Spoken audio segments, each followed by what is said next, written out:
City of Richmond is urging people to keep their trash in the trash can and their scooters on the ground. This word of caution coming after Department of Public Utilities workers say they found more electric scooters and other debris in the waterways. 8 News reporter Roland Wilson joining us live from Browns Island tonight with this unusual discovery. Roland. Yeah, Eric, Deanna, if you're one of the many people who have visited Browns Island this week, you may have noticed something was missing, that being the water. And that's because crews are working to get rid of some of the unwanted material found at the bottom of the canal. Now, while this is a normal process, they say they found some abnormal things along the way, including electric scooters. Folks, we've made a discovery in the James River next to Browns Island, downtown Richmond. We've got a Bolt scooter.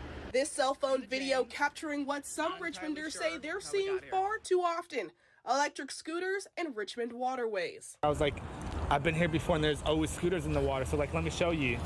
And then like we get here and it's like, oh, what happened to the water? Tiara Stevens likes to visit Browns Island to capture the site of the canal. However, starting last week, the main part of the attraction was missing: the water. They're coming here to see the water just like me, and then we get here, and it's a little disappointing. The city is undergoing a dredging process to remove sediments and debris from the bottom of the Haxall Canal. According to the National Ocean Service, this is a routine necessity to maintain the depths of canals like this one while limiting the exposure of harmful materials to fish and wildlife.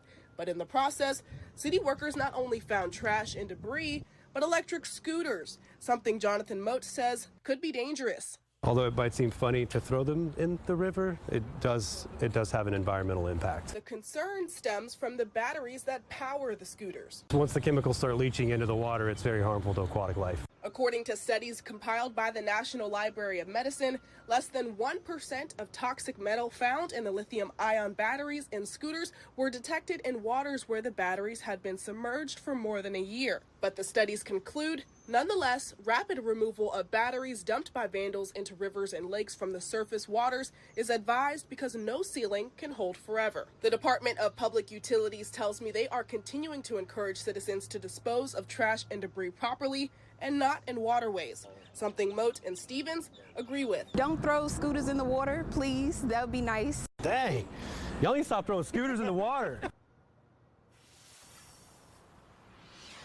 And Bird, one of the several scooter companies here in the city, tells me they're working with cities like Richmond to retrieve their scooters. Now, for how long the dredging process will last, I'm told crews will be out here for at least the next 2 weeks. Live in Richmond tonight, Roland Wilson, 8 News.